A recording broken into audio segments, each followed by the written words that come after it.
नमस्कार. मस्त रिमझिम पाऊस चालू आहे सगळीकडे, तर म्हटलं चला चना कोलीवाडा बनवूया. तर इथे मी 8 ते 10 तास 1 कप छोले भिजून ठेवले होते. त्यानंतर 10 तासानंतर छोले कुकरमध्ये टाकले, पाणी मीठ टाकून झाकण लावून याच्या 3 शिट्ट्या केल्या.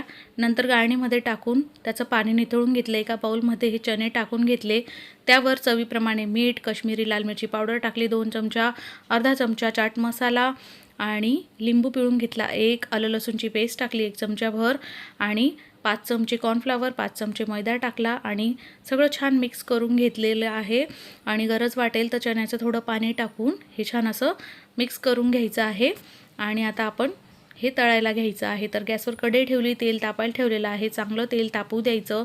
त्यामध्ये हे चणे जे आहे असे टाकायचे आहे एक एक असं थोडं, आणि नंतर ते तळल्यानंतर मोकळी होतात छान.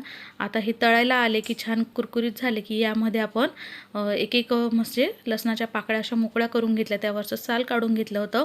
ते तुम्ही वेगळे तळू शकतात किंवा यामध्ये तळू शकतात. कधी कधी ते अंगावर उडतात, त्यामुळे सांभाळून तळायचे किंवा झाकण ठेवून तळून घ्यायचे. तर अशा पद्धतीने तळून घ्यायचे आणि आपले झटपट हे कोलीवाडा तयार होतं. खूप छान लागतं खायला. करून बघा. रेसिपी आवडल्यास लाईक शेअर सबस्क्राईब करा. धन्यवाद. Bye bye.